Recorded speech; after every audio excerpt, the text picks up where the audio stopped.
Hi, welcome back to my channel.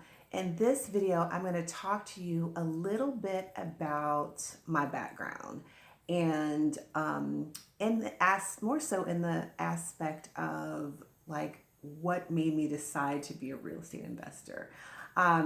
So in the next couple of videos, I'm just going to give you a brief description of what was going on in my life, what kind of jobs have I had, like what's going on, so that you can figure out, like, am I similar to your situation?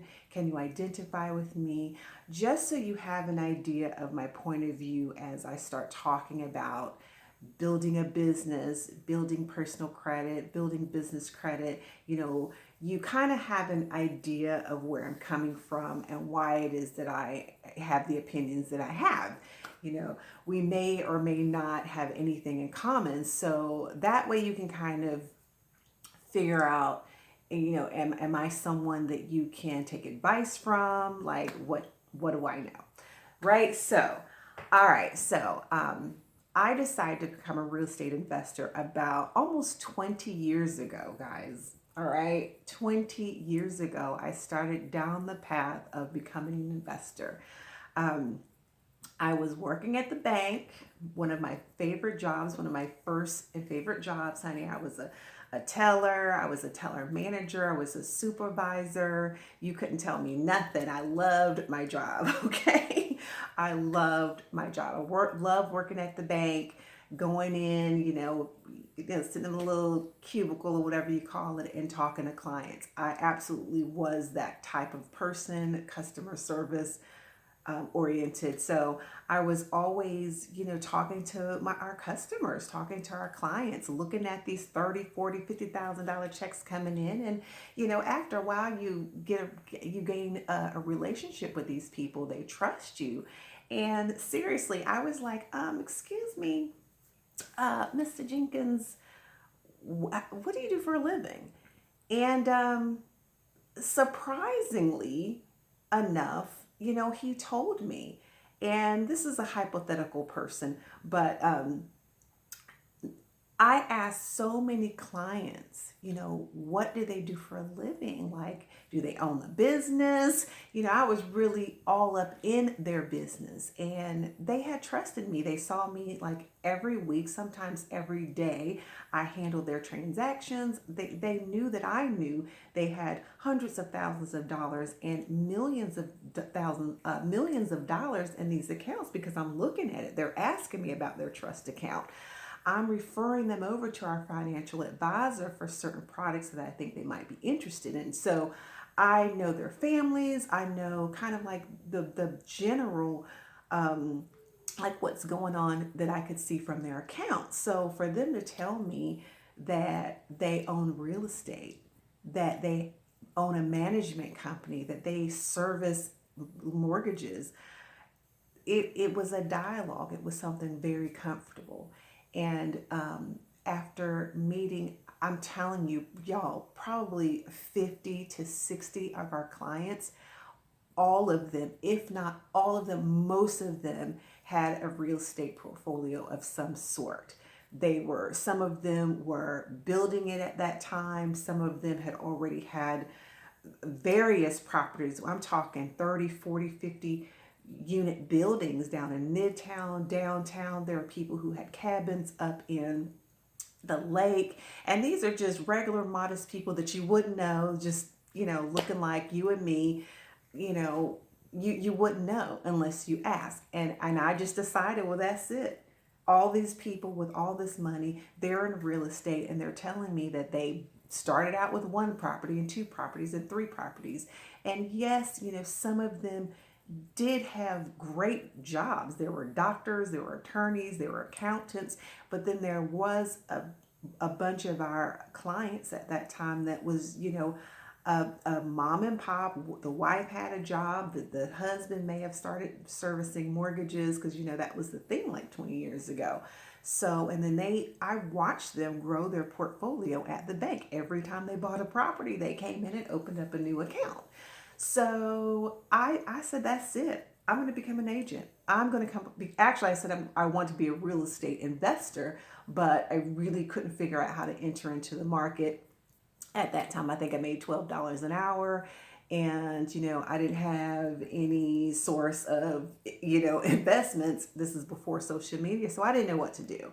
I became a real estate sorry, I became a licensed agent. So I went to school. I got I took the test. I became a certified licensed real estate salesperson, and I started selling houses, honey, right there at the bank. I was like telling everybody, I'm an agent. Oh, you are? Well, I'm looking for a house.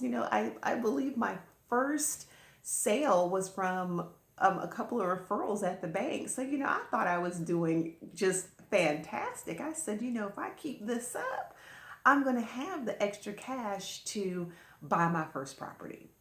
So, as I'm showing clients, and I'm going to try to wrap this up real quick, as I'm showing clients houses, I stumble across like the best deal ever, like the type of investment deal that everybody talks about, that everybody wants. This townhouse that I'm actually in right now was off market. It was an expired listing. It was vacant, and the owners lived out of town. So I contacted the owners through the former agent.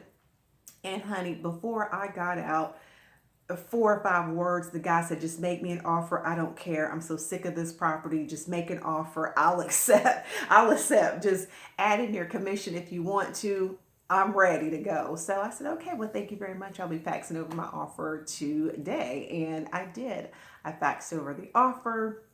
I got this townhouse. We closed in a couple of weeks, and I walked into this move-in ready townhouse that had instant $20,000, $25,000 in equity. So I made a decision at that time that, look, this is what I'm going to do. Even if worst case scenario, I buy one property a year, I'm going to be a millionaire in 10 years.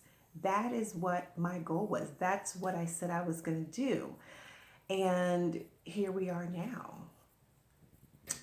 No, I'm not a millionaire, and I am not an investor. So, like, what happened? What happened? Why am I still here trying to pursue this dream? Well, what happened is the day after I closed on my townhouse, I lost my job. And for the next 10 years, I struggled financially just to keep a roof over my head. So I can identify with people who start a dream. You start going down the path of trying a new business or an endeavor, and something happens and it fails. It like crumbles apart. You're left with just rubble, and you got to try to figure out, do you give up? Do you decide to do something else? Or like you have to just go with your heart and your mind. And my mind and my heart just keeps telling me that this is like one of the only things that I absolutely love to do. I never get sick of talking about business. I never get sick of talking about properties and real estate and anything surrounding properties and real estate. That's even loans and things like that. I never get sick of talking about construction and buildings and paint. I never get sick of it. So here we are. Here we are back and trying to put the pieces of everything back together and get this thing moving in the right direction. So yeah, that's where we are. In the next few videos, I'm going to just give you some, little tips on what I did to kind of shift myself out of that, living paycheck to paycheck for essentially 10 years, and getting myself out of that and getting myself back on track to where I am today. Like, how did I go from having absolutely no credit score, no nothing, and then now it's just the offers are just pouring in. I really nothing really has changed, other than my income, but But we'll talk about all that in the upcoming videos, just to give you an idea of what my first steps were, and then how I'm transitioning into starting a profitable real estate investment business. Thank you for tuning in. I'll see you in the next one. Bye.